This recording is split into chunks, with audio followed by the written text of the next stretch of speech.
Ford F-150 safety truck leads the field around. There's your front row. Chevrolets in red and white. Ron Hornaday Jr. In black. Mike Skinner. In row 2, Wally Dallenbach and Scott Lagasse. Looking for a start as they round turn 11. Onto the pit straightaway. Past the VIP suites here at the south end of the circuit. And the pace truck is heading for home.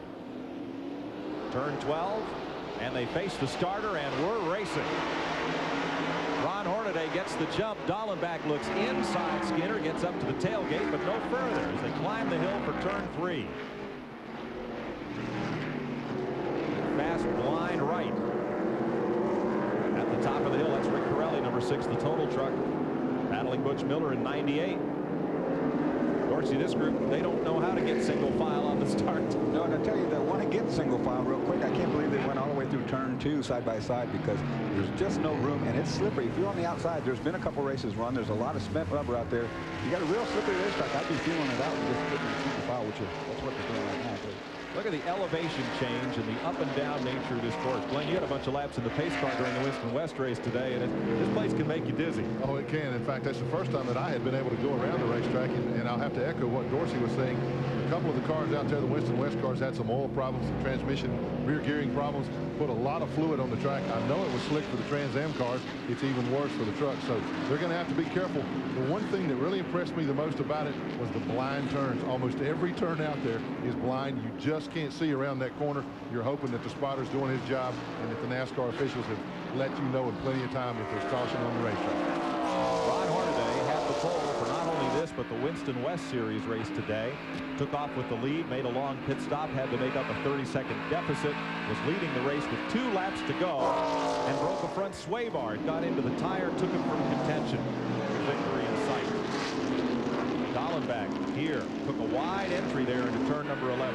Yeah, I think Wally is playing around right now. That circuit, you know, right there tightened up to those barrels has been used by everybody all day, and there's a lot of grease in there right now. I think he's trying to get a good bite on an outside line.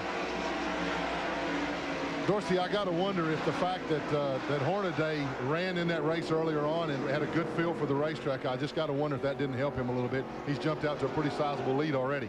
Oh, it helped him for sure. I've seen Ron Hornaday run here quite a lot, and he's always good. He's a good road racer, no doubt about that. I've seen him do really well at this racetrack. Dallenbach on Mike Skinner, side by side, and Skinner wisely jumps on the brake, lets Dallenbach underneath, follows him out of the corner. Now Skinner's going to get to go to school on Dallenbach. Yeah, that was going into turn 5, and that was set up actually going into 4.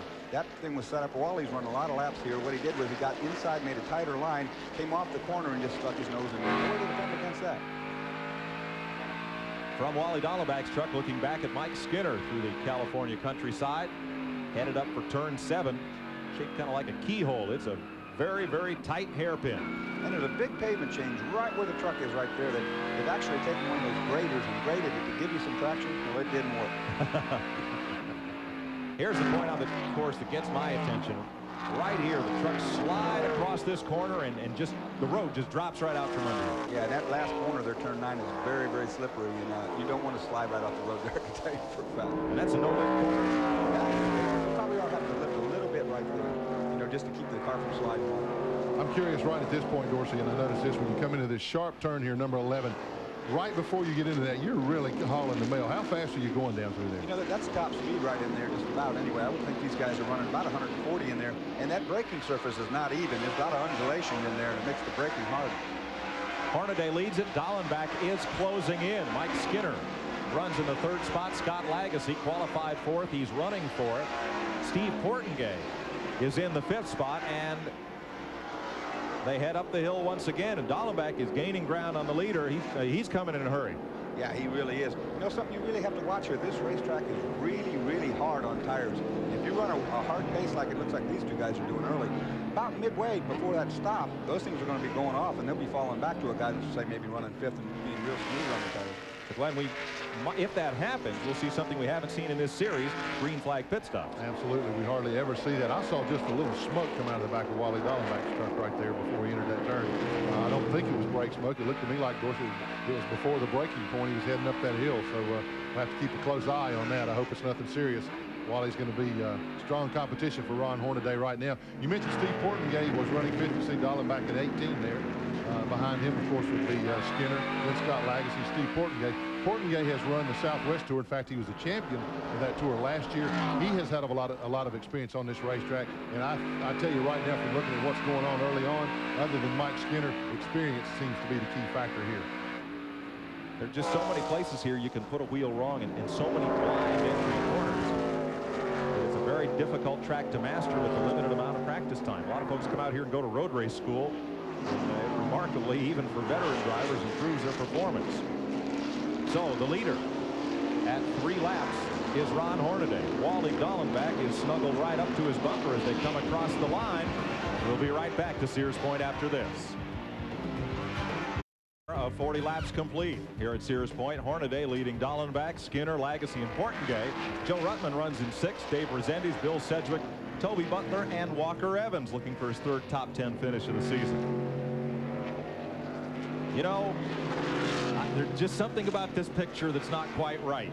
And Dorsey, I know you started out in the Sport Renault Series, same as I did, and to see pickup trucks on a traditional road race course, there's something wrong with this picture. I mean, I love it. The racing's great, but the purists are all sitting there, you know, with their wine glasses and their cheese boards going, oh my God, what has happened?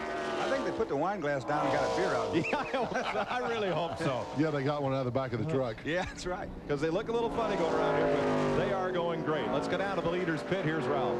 We're here with Doug Richard, who just stood up real quick to check on his driver, Ron Hornaday. Doug, we're seeing a pretty heavy pace here. How much abuse can these tires take around here? Well, so far the tires have been holding up real good. Goodyear's got a good compound here for us, but the most crucial thing is not going in too hard into the corner and skid that inside tire. You know, we have to turn both ways here, and that inside tire becomes awful light. If you continue to skid them, you're going to wear them out, and it can give you trouble in about 10 or 15 laps. And Mike, as you know, and as Dorsey definitely knows, turn 10, turns 1, and turns 3 and 3A are probably the corners where you'll see most of that sliding on these tires. Ron Hornaday headed that way. There was a big cloud of smoke up in turn number 7, but we will stay green here. Remember, in road races, they can throw a caution flag just on one particular corner, and the rest of the track stay green. What's it like coming over that crest and down this demon drop here? Well, you know, as you hit that bump, you can actually come off the ground, all 4 wheels off the ground. And if you happen to be on the brake pedal before that thing lands, oops, that's a bad deal. The back end will start hopping up and down, and then you got to do a lot of negotiating to make it to the bottom of that hill. And a lot of praying. Yeah. You saw Toby Butler's number 21 Ortho truck go through there. He's in 9th. Walker Evans 10th. He's starting to be pressured a little bit now. There you see number 7. Dave Rezendes is in 7th. And I think right in front of him, Ruttman in 6th. Yeah. Good battle, good close action right there. Steve Portengay driving the number 83, doing a great job. Yeah, Running 5th. Battle of the 800 numbers there. Yeah. You know, make a collect call to the coffee company there. That's good coffee. I had some of that this morning. Is that what that was? Coffee critic. That was good. Yeah, and I was not critical of it. It was great coffee.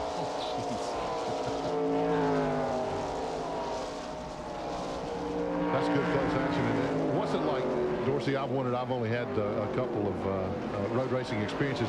When you're in that tight traffic, you really got to depend on that guy in front of you, don't you? Yeah, you do. And you see the 83 truck right there just locked up that brake exactly like we were talking about before.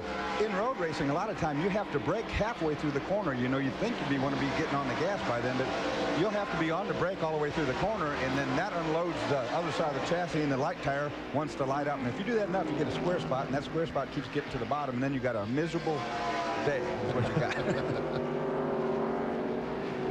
Good battle for 5th spot. There's 6th place Joe Ruttman, who's right up there in the points with Mike Skinner and Dave Rezendes. Jeff Bodine was originally scheduled to drive his truck when this race was scheduled for an off weekend for the Winston Cuppers, but of course they're in Charlotte, so Rezendes gets the call.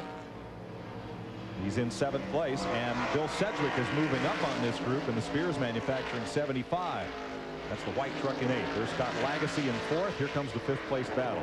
You know, you saw in that last corner, you saw some big chunks laying out there on the outside. And normally in NASCAR, they would put out, you know, yellow to clean that up debris, but that's nothing more than a big clump of rubber that's come off these tires. They just roll up into a big ball, and they get inside the fender, and here's a good pass going on. Whoa! In the dirt, and across the pavement, and in the gravel trap. Boy.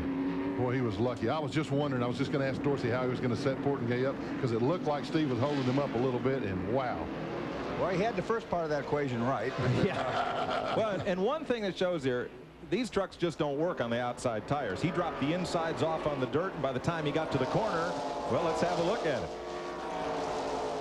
Well, see, he's already inside of him. That's a good thing. Here it is in turn 7.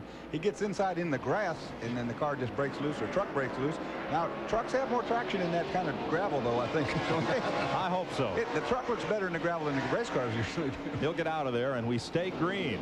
So Joe Ruttman drops from 6th place. Boy, that's costly to him, because Skinner riding along right up there in 3rd position. Had that 25-point lead. That drops Joe even further back. 7 laps complete here at Sears Point, California, and now the battle for 9th place is really building. We'll get with it when we come back. Welcome back to Sears Point. Mike Joy with Glenn Jarrett and Dorsey Schrader on Subway SuperTruck Saturday for the SuperTruck by Craftsman series of NASCAR. Here's 4th place Scott Lagacy, and here's this 5th place battle. Steve Portingay, the coffee critic truck, and here is the 8th place battle. Toby Butler leading Walker Evans, the off-roader, and look at the pack right with him. Walker may get a little bit of bumper there on Toby Butler, not that time. Well, he cut it close to that last tire bale, you know, got down on the inside. Of course, that makes the tire usually want to spin up as you come off the corner, because you pinched it down so tight. But that's a heck of a battle for 8th place, guys. There's a lot of trucks involved in that one. Right with him. There's Rick Corelli. Mike Chase is in that one as well. But look here. Walker is right up there against the Ford, but you see he's got those 3 Chevys right behind him. Ford, Dodge, and then a bunch of Chevys. There's another Chevy getting ready to come in the picture there. We'll see if we can get a look at. Ooh, look at the tire smoke there. Walker had to brake pretty hard. You see Corelli right behind him, and there off the course, that's Mike Chase. He had moved ahead of Butch Miller. Butch gets back by him there as Chase gets off the course. Yeah, that's that turn 5 where it pushes so bad, and if you keep with that push in the car with it tight, it'll break loose on the outside, and then out the gravel you go. And that's exactly what he did. You should have told him that beforehand, man. I know, I've been out there. Yeah. All right, Butch Miller's taking the spot for Mike Chase. It's Miller in 98. Ooh, a lot of smoke in the trap. It's Bill Sedgwick, former Winston West champion. Well, you know, you can almost, I said there's 2 good passing places, turn 7 and down there in turn 11, and this is what happens. You know, you get down in there under braking, you lock up a brake or so, or get in that grass, and it's all she wrote. This looks a little like Riverside, California in the 60s when the Winston Cup drivers had come out here. They'd come down through the S's, and some of the guys thought it was a straightaway that just had dirt on either side. You know, he was pretty lucky there, guys. He only lost 2 positions, and I thought that was going to be a lot more serious. I'm sure he probably did too. And he's not giving up yet. No. Corelli to the outside, and he'll grab the position from Sedgwick in the Total Petroleum, number 6. That has to upset your rhythm, though, when something like that happens, doesn't it, Dorsey? Does it take you a lap or so to settle back down? Well, it can take you a lap or so yourself. It also takes the tires a lap or so to get all the dirt off of them. You know, I've seen so many guys, a guy go off on one corner, get the next corner, and go off another time, you know, so you have to let those things come out. I see a little smoke out of the Total. Yeah, Corelli had rear end trouble in yesterday's last practice session. They changed the rear, and they said, well, we might have got the transmission, so they changed that. They said, well, we might have got the drive shaft, so they changed the whole drive line on that truck last night and this morning.